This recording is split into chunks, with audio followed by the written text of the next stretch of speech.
अस्सलाम वालेकुम dear viewers, मैं हूं डॉक्टर मोहम्मद आरिफ सिद्दीकी और आप मेरे साथ मौजूद हैं प्रोग्राम किताब टॉक में। आज जिस किताब का जिक्र करूंगा वो है डिकॉटमी ऑफ लीडरशिप।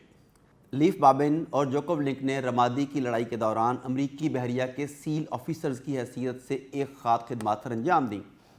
सील टीमों की तारीख की कुछ मुश्किल तरीन और मुस्तकिल शहरी लड़ाई लड़ी और अब वो एक ताकतवर कायदाना मुशावरती कंपनी एक्लिन फ्रंट की क़यादत करते हैं जो दूसरों को अपनी आला कारकर्दगी, फातेह टीमों की तामीर, तरबियत और इनकी रहनुमाई करने का तरीका सिखाती है। वो न्यूयॉर्क टाइम्स के बेहतरीन फ़रोख्त कुनिंदा बेस्ट सेलिंग किताब एक्सट्रीम ओनरशिप के मुसन्निफ भी हैं। डिकॉटमी ऑफ लीडरशिप में मुसन्निफीन जोकोव लिंक और लीफ बाबिन ये ज़ाहिर करते हैं कि कारपोरेट निज़ाम में काम करने वाले रहनुमाओं पर किस तरह अहम फ़ौजी असूल लागू होते हैं। बहरिया के साबिका फ़ौजियों की हैसियत से ये दोनों मुसन्निफीन जंग, ज़िंदगी या मौत की सूरत हाल में अपने साथी जंगजुओं की रहनुमाई करने का वसी तजुर्बा रखते हैं। जिन असबाक को उन्होंने जंगी इलाकों में सीखा वो दीगर हालात, खुसूसन कारोबार में आसानी से कायदाना किरदार में मुंतकिल होते हैं। मुसन्निफीन बयान करते हैं कि कायदीन को अपने फ़राइज़ को मौसर तरीके से अंजाम देने के लिए किस तरह जंगी उसूलों को अपनाना होगा। एक्सट्रीम ओनरशिप के लिए कायदीन से यह मुतालबा होता है कि वो हर काम के लिए ख़ुद को ज़िम्मेदार बनाएं, बशमूल इनकी टीमें जो भी काम करती हैं। लेकिन इसके साथ ही रहनुमाओं को अपनी टीमों पर एतमाद करना चाहिए ताकि वह मुस्तकिल निगरानी के बगैर फ़ैसले करने और कामों को सरअंजाम देने के लिए अपने कारकुनों को बाख्तियार बनाएं। एहतसाब और बाख्तियार बनाने के माबैन तवाज़ुन बरकरार रखने के लिए मुस्तकिल एडजस्टमेंट की ज़रूरत होती है, वरना वो अपने और मुलाजमीन के माबैन बहुत ज़्यादा फासले पैदा करने का सबब बन जाएंगे। 3 अहम शोबे हैं जिनमें कायद को तवाज़ुन तलाश करना होगा। पहला शोबा दूसरे लोगों के साथ बातचीत का है। रहनुमाओं को लोगों से जज्बाती तौर पर मुंसलिक हुए बगैर समझदारी और ईमानदारी से काम लेना पड़ता है। मिसाल के तौर पर कुछ मुलाजमीन को मुलाजमत से बरतरफ करना पड़ेगा, लेकिन मुहतात हुए और गौर किए बगैर कभी सख्त कार्रवाई नहीं की जानी चाहिए। बाज़ औक़ात ऐसे मुलाजमीन हैं जो मेहनत करते हैं, इनकी बहाली या सरपरस्ती की जा सकती है। एक और सोच दबाव डाले बगैर आला कारकर्दगी का मुतालबा करती है। रहनुमा अपने मुलाजमीन को इनकी गैर मामूली सलाहियतों का एहसास दिलाते हैं, लेकिन बाज़ औक़ात ऐसे मौक़े आते हैं जब टीम को धक्का लगाना ज़रूरी होता है। ये जानना कि जारहाना निगरानी कब करनी है और कब कुछ नरम पड़ जाने की इजाज़त देनी है, यही एक बेहतरीन क़यादत की मुहारत होती है। आखिर में तवाज़ुन हासिल करने के लिए रहनुमाओं को एहतियात से उन ख़तरात को जानना होगा जो वो अपने मुलाजमीन को लेने का कहते हैं, और जब भी मुमकिन हो इन ख़तरात को कम करने की कोशिश करना होगी। दूसरा शोबा जिसमें कायदीन को तवाज़ुन तलाश करना होगा वो अपने मिशन का हसूल है।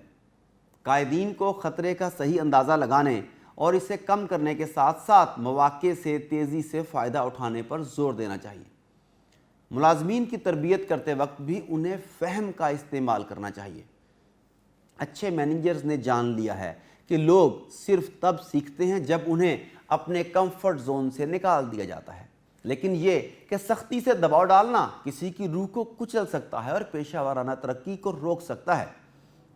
अच्छी क़यादत में मुलाजमीन को ज़रूरत के मुताबिक मुवाफ़िक माहौल, आज़ादी और खातिर ख़्वाह रहनुमाई की भी ज़रूरत होती है। तीसरा और आखिरी शोबा जिसमें रहनुमाओं को तवाज़ुन कायम करना होगा वो इनके अपने तर्ज़ अमल और रवैये में है। मैनेजर्स को दूसरों की तरफ से तफवीज़ करदा ज़िम्मेदारियाँ संभालने पर राज़ी हो जाना चाहिए, लेकिन ऐसा वक्त भी आता है जब उन्हें पीछे हटने और दूसरे लोगों के फ़ैसलों को मौखर करने की ज़रूरत होती है। एक अहम महारत मिनट्स की तफसीलात में उलझने की बजाय मोहतात मंसूबा तैयार करने की सलाहियत है।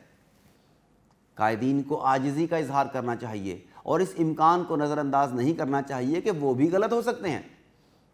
दोस्तों, लीडर बनना एक मुश्किल काम है। हकीकत यह है कि फ़ौजी एहलकार कभी कभी इसे कमांड का बोझ भी करार देते हैं। तमाम तज़ादात को तस्लीम करना, जिन्हें मोहतात तवाज़ुन में रखना चाहिए, मौसर क़यादत की तरफ पहला कदम है। लीडरशिप डायकॉटमी मुश्किल लेकिन आखिरकार फ़ायदा मंद है। दोस्तों, आइए देखते हैं डायकॉटमी ऑफ लीडरशिप किताब के अहम निकात। ان میں سے پہلا نقطہ یہ کہتا ہے کہ قائدین کو غیر اہم تنازعات پر وقت اور توانائی خرچ نہیں کرنی چاہیے۔ دوسرے نمبر پر قائدین خود کو اور اپنے ٹیم ممبرز کو جواب دہ بنائیں۔ تیسرے نمبر پر مؤثر تربیت سے لوگوں کو مایوسی کا احساس دلائے بغیر ان کی صلاحیتوں سے زیادہ کام لیا جا سکتا ہے۔ چوتھے نمبر پر ایک اچھے رہنما کو مائکرو مینجمنٹ سے بچنا چاہیے۔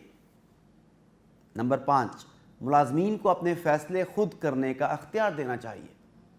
نمبر 6، مؤثر مینیجرز کو پیروی کرنے اور کروانے کے قابل ہونا چاہیے۔ 7ویں نمبر پر قائدین میں خطرات کو کم کرنے اور ہنگامی صورتحال میں فیصلہ سازی کی صلاحیت ہونی چاہیے۔ 8ویں نمبر پر اچھے رہنما اپنے مشن کی وضاحت کرتے ہیں اور اس مقصد کو حاصل کرنے کے لیے کچھ حد تک نرمی کی بھی اجازت دیتے ہیں۔ اپنی پہلی کتاب ایکسٹریم آنرشپ کے ساتھ جوکب لنک اور لیف بابن نے قیادت کے لیے ایک نیا معیار طے کیا، جس سے قارئین کو اپنی پیشہ ورانہ اور ذاتی زندگی میں بہتر قائد، بہتر پیروکار اور بہتر انسان بننے کے لیے چیلنج کیا گیا۔ اب لیڈرشپ کی لغت میں مصنفین نے اس تصور کے غیر واضح اور پیچیدہ پانیوں میں ایک اور گہرا غوطہ لگایا، جسے سب سے پہلے ایکسٹریم آنرشپ میں متعارف کروایا گیا۔ مخالف قوتوں کے مابین توازن ڈھونڈنا جو ہر رہنما کو مختلف سمتوں میں کھینچتا ہے۔ جی ہاں، یہاں مصنفین اس باریک بینی میں ڈھل جاتے ہیں جہاں ہر کامیاب رہنما کو جانا چاہیے۔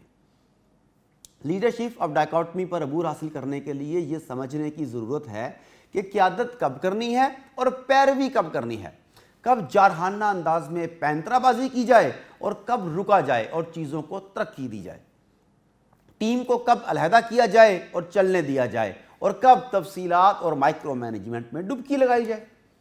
اس کے علاوہ ہر رہنما کو لازمی طور پر ہر اس چیز کی اونرشپ لینی چاہیے جو ان کے مشن کو متاثر کرتی ہے۔ پھر بھی اپنی ٹیم کو ملکیت دے کر ڈی سینٹرلائز کمانڈ کا استعمال کریں۔ اپنے لوگوں، ان کی انفرادی کامیابی اور معاش کے بارے میں گہری نگاہ رکھیں۔